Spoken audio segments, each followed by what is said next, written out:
ఎటు చేరకుండా ఒక స్ట్రాటజిక్గా తప్పు చేసామన్న భావన ఏమైనా ఉందా? తప్పు కాదండి. అది ఎందుకు చేరాలండి? మేము కట్టుబానిసలమా? రాహుల్ గాంధీతోనో మోడీతోనో జాయిన్ కానీ మేము కట్టుబానిసలమా అండి? కానీ జీరో అయిపోయారు, స్వతంత్రత లేదా? జీరో అయిపోయారు కదా. మాకు రాజకీయ కానివ్వండి. భారతదేశ స్వాతంత్రం మొదలుపెట్టిన నాడే వచ్చిందానండి? 200 ఏళ్ళు పట్టింది. తెలంగాణ ఏడాదికే వచ్చిందానండి? 50 ఏళ్ళు కొట్లాడితే వచ్చింది. ఎస్, తెలంగాణ పునర్నిర్మాణం 10 ఏళ్ళు చేసినాం. ఎదురు చూస్తారు ప్రజలు, తప్పకుండా ఎదురు చూస్తాం. రేపు రాబోయే రోజులలో మళ్ళీ పాత్ర పోషిస్తాం. మాకు ఆత్మవిశ్వాసం ఉంది, ప్రజల మీద నమ్మకం ఉంది. 100% వీల్ రీటరేట్. కేసీఆర్ను అపర చాణక్యుడు అంటాం. చాలా వ్యూహాలు ఆయన వేస్తే ఇంకా తిరుగు ఉండదు. ఎందుకు ఎలక్షన్ల కంటే ముందు నుంచి ఆయన వ్యూహాలన్నీ ఫెయిల్ అవుతూ వచ్చినాయి? ఫెయిల్ పాసు అనేటువంటిది ఉండదండి రాజకీయాలలో. ఆయా సందర్భాలను బట్టి ఒక నిర్ణయాన్ని ప్రజలు హత్తుకుంటారు, ఒక నిర్ణయాన్ని ప్రజలు హత్తుకోరు. అంతే అక్కడ తేడా. ఇప్పుడు మన కళ్ళ ముందు చాలా ఉదాహరణలు ఉన్నాయి. ఎన్టీ రామారావు చిటికేస్తే ప్రజలు తండోపతండాలుగా వచ్చి ఆయన పెట్టిన మామూలు వ్యక్తులను కూడా అఖండమైన మెజారిటీలు గెలిపించినారు. మరి అదే ఎన్టీ రామారావు నేలకేసి కొట్టినారు, ఓడగొట్టినారు. మాట చెప్తున్నాను. అంత మాత్రం చేత ఎన్టీ రామారావు చిన్నోడైపోయిందా? ఈసారి అది కదా, ఇందిరాగాంధీని కూడా ఓడించినారు. చిన్నదైపోయిందా? ఆ పార్టీ అధికారంలోకి రాలేదు. పార్టీలోంచి తెలంగాణ పేరు తీసేయటం, ఎమ్మెల్యేలను మార్చకపోవటం, ఎక్కడ పొత్తులు పెట్టుకోకపోవటం, ఇవన్నీ కూడా ఒక రాజకీయ అనే మాట వస్తుంది. మీరు ఒప్పుకుంటారా? ఒక రాజకీయ పార్టీ యొక్క ఉత్థానానికి కానీ పతనానికి కానీ ఫలానా రీజనే అనుకోవడానికి ఉండదు. కాల పరిస్థితులను బట్టి కొన్ని నిర్ణయాలు ఉంటాయి. మల్టిపుల్ కాంట్రిబ్యూటింగ్ ఫ్యాక్టర్స్ ఉంటాయి. అనేక రకాల పాత్ర పోషించినటువంటి ఫ్యాక్టర్స్ ఉంటాయి. ఒకదాంతోనే ఇదైంది, ఒకదాంతోనే ఇది కాలేదని నిర్ధారించలేం. ఏం జరిగిందో ఏం జరగాలనో ప్రజాక్షేత్రం నుంచి ఇంకా మాకు ఫీడ్బ్యాక్ ఉంది. వీటన్నిటిని బట్టి డెఫినెట్గా మేము సవరించుకుంటాం. కానీ మేమేదో ఉల్టా పడిపోయినాం, మొత్తం పని అయిపోయింది అనేటువంటి ప్రచారం చేస్తూ ఇతర రాజకీయ పార్టీలు ఏదైతే క్షణికానందము శునకానందం పొందుతున్నాయో అది శాశ్వతం కాదు. అది నేను చెప్పదలుసు కాదు సార్. మీది దొరల పాలన, గడీల పాలన అనేటువంటి ప్రచారం ఇంపాక్ట్ చూపించిందంటారా? ఏం దొరల పాలన అండి? దొరలంటే ఎవరండి? ఆధునిక యుగంలో కార్పొరేట్లే దొరలు. భూస్వామ్య విధానం ఉందానండి ఇవాళ తెలంగాణలో? అంటే ఎన్నికల తర్వాత భారతదేశంలో ఉందా? మాటకు వస్తే భూ సంస్కరణల చట్టం అమల్లోకి వచ్చినాక గరిష్ట పరిమితి 54 ఎకరాలకు మించిన భూమి ఒక కుటుంబం కలిగి ఉండడానికి వీల్లేదు చట్టపరంగా. ఎవరైనా కలిగి ఉంటే కూడా ప్రభుత్వం దాన్ని పట్టేస్తుంది. ఎవరు కలిగి ఉంటుంది ఇవాళ? కార్పొరేట్. ఇవాళ మీకు 100,000 ఎకరాలు ఎవరికి ఉన్నాయండి? ఎవరికి ఉన్నాయి? కార్పొరేట్ కంపెనీలకు ఉన్నాయి. అంటే ఆధునిక యుగంలో భూమి ఎక్కువ ఉండి భూస్వామి అనే పదం వాడాలి, దొరలు అనే పదం వాడాలంటే ఎవరికి వర్తింపజేయాలి? ఆ పదాన్ని కార్పొరేట్లకు వర్తింపజేయాలి.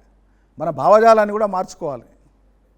కాదు సార్, మీ 10 సంవత్సరాల పాలన తర్వాత బీఆర్ఎస్లో మార్పు వచ్చిందని ప్రజలకు స్పష్టంగా అర్థమైందా? ఎందుకంటే కేటీఆర్ గారు వెళ్ళి ప్రజలు కలుస్తున్నారు, కేసీఆర్ గారు నేరుగా నాయకులతో మాట్లాడలేదానండి. అంతకుముందు ఎక్కడ కలిశారండి? అందరూ కలిశారు. మేము నిత్యం ప్రజల్లోనే ఉండాం. మరి నేను ఎందుకు ఓడిపోయాను చెప్పండి? అదే ఒకవేళ కేటీఆర్ గారు కేసీఆర్ గారు కలవలేదు, దాని ప్రభావం పడింది పార్టీ మీద అనుకుంటే, నిత్యం ప్రజల్లో ఉండేటువంటి ఈ రాష్ట్రంలో ఉండేటువంటి మీరు 6 డజన్ తీసుకుంటే దాంట్లో నేను ఉంటాను. మరి నేను ఎందుకు ఓడిపోయాను కదా? నేను కూడా సమీక్ష చేసుకున్నాను. కాబట్టి మీరు నిత్యం అందుబాటులో ఉండి ప్రజలు అనుకున్న దానికంటే ఎక్కువ పని చేసినా ఇప్పుడు ఏమవుతుందంటే, మీరు రోజు పప్పు, మటను, చికెను రుచికి అవసరమైన అన్నీ పెట్టిన తర్వాత ఒక రోజు ఏమనిపిస్తుంది అంటే, మీకు చింతకాయ తొక్కంటే బాగుండే, నాలుక చప్పబడిపోయింది అనిపిస్తుంది. ప్రజా జీవితం కూడా అట్లే ఉంటుంది. ఇప్పుడు చింతకాయ తొక్కు కింద తీస్తారా బీఆర్ఎస్? అంబేద్కర్ను ఓడించిన దేశం అండి ఇది. ప్రజల్ని మనం అన్నిసార్లు ఒకటేలాగా చూడలేము. అంటే ఎక్కడ డ్యామేజ్ జరిగింది? డ్యామేజ్ చేసింది ఎవరు? పార్టీకి ఎక్కువ డ్యామేజ్ ఎవరి వల్ల జరిగింది? పార్టీకి డ్యామేజ్ అని నేను అనను. ప్రజాభిప్రాయము, పర్సెప్షన్ అంటాం మనం. ప్రజల యొక్క ఆలోచన సరళి అది ఒకరోజు ఒక ఘటనతో ఏర్పడదు. క్యుములేటివ్ ఎఫెక్ట్ ఉంటుంది ఎప్పుడైనా. క్యుములేటివ్ ఎఫెక్ట్ చెప్తున్నా. ఒక ప్రభుత్వం మీద కానీ, ఒక నాయకుడి మీద కానీ, ఒక సర్కారు మీద కానీ అనుకూల భావన కానీ వ్యతిరేక భావన కానీ కలగడానికి కొంత సమయం పడుతుంది.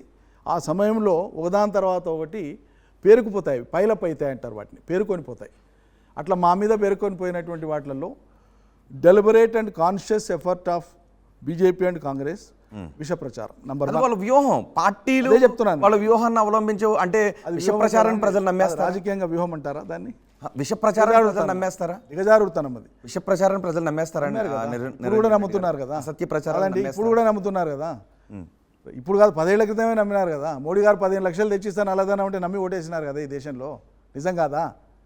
అబద్ధ ప్రచారాలను ఈ దేశంలో ప్రజలు నమ్ముతలేరా? అబద్ధం ప్రచారాన్ని మనం కూడా ప్రచారం చేయలేదా? రాజకీయ పార్టీలు, మీడియా వాళ్ళు ఏం చెప్తే అదే చేసినాం కదా.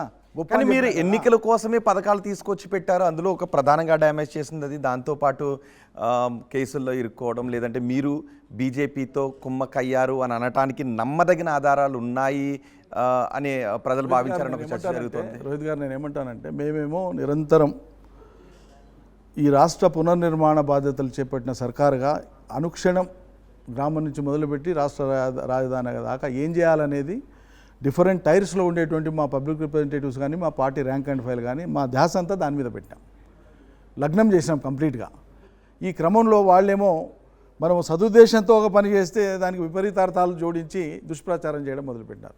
ఒక మాట నేను అంటాను, మీరు ఉదహరించింది పరోక్షంగా దళిత బంధు లాంటివి, ఇతర బీసీ బంధు లాంటివి, మైనారిటీ బంధు లాంటివి ఒక సదుద్దేశంతో తీసుకొచ్చినటువంటివి తెచ్చినప్పుడు కూడా మనం ప్రజలకు వివరించినాం. కానీ లబ్ధిదారులుగా ఉండేటువంటి ప్రజల దగ్గరికి పోయి, ఆ సామాజిక వర్గాల దగ్గరికి పోయి చాలా విపరీతమైనటువంటి చెడు ప్రభావం కలిగేటువంటి విధంగా వాళ్ళు ప్రచారం చేయడమే వాళ్ళ దిగజారుతనానికి నిదర్శనం. నేను ఎందుకు చెప్తున్నాను ఈ మాట అంటే, ఒక పథకం ద్వారా ఒక కమ్యూనిటీలో కొంత లబ్ధి చేద్దామని మనం మొదలుపెట్టినప్పుడు ఒకే రోజు అందరికీ జరగదు, అది ఓవర్ పీరియడ్ ఆఫ్ టైం జరుగుతుంది.